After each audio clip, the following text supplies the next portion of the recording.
He arrived in the mountain town to investigate old mining tunnels abandoned since 1889, after 37 workers vanished deep underground.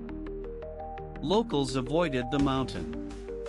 They whispered of strange sounds and lights that danced across the slopes on moonless nights. He didn't believe in ghost stories. He was a geologist, sent to survey forgotten shafts for a new project. With a lantern and map, he entered the sealed entrance, forcing the old boards aside with effort and noise. The air was thick with dust and age. His light barely reached the walls, though the tunnel stretched endlessly ahead. He marked the wall every few steps, leaving chalk symbols. But when he turned around, the marks were already gone. Footsteps echoed behind him. He stopped, holding his breath. But no one was there. Only silence and something deeper. He found tools rusted in place.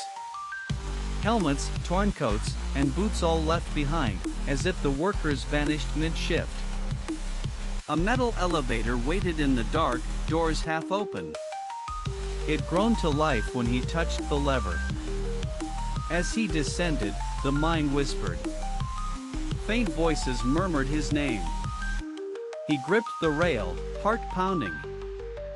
The lower level was colder, carved from black stone that shimmered unnaturally under the lantern's glow. He entered a wide chamber where walls pulsed faintly, like breathing.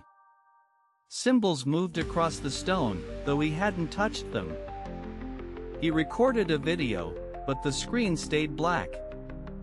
His voice played back distorted, low, slow, and not quite human.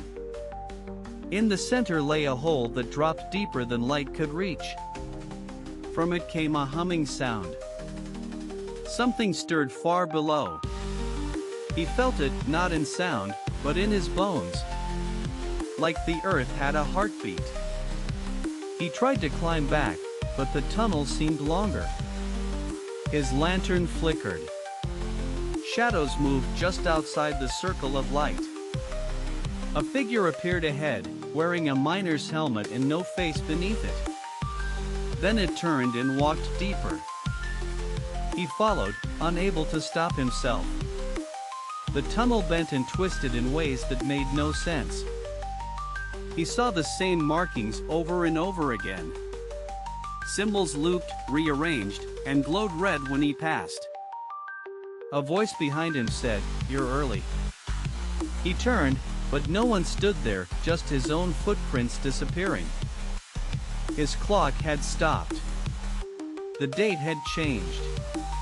It was no longer the same year. He found an old journal in a collapsed room. Its last page read, "It feeds on memory. Don't forget who you are." He tried to leave. But no path led out. Every tunnel opened into the same circular room again. The walls now pulsed faster. The humming grew louder. He covered his ears, but the sound came from inside his head. The faceless miner returned. This time, it pointed to the pit. "Feed it," the thing whispered. He dropped his backpack in panic. The pit pulled at him like gravity reversed. Dust swirled upward. He held onto the wall, but his fingers slipped. He screamed, falling, but didn't hit the bottom. Instead, he landed in a room shaped like the one before, only older, darker, and covered in handprints. His name was written in ash on the ground. Not once, but hundreds of times. Scratched with fingernails. He found his map, but it was blank. No tunnels. No mountain. Only one word written across the center, "Stay." The walls began to close in. He ran again. This time, the tunnels were bleeding, dark liquid dripping from the ceiling. He collapsed near the elevator. It opened by itself. He dragged himself in, praying for escape. The elevator rose. but the surface it reached was not the one he came from. The sun was black. The town was gone.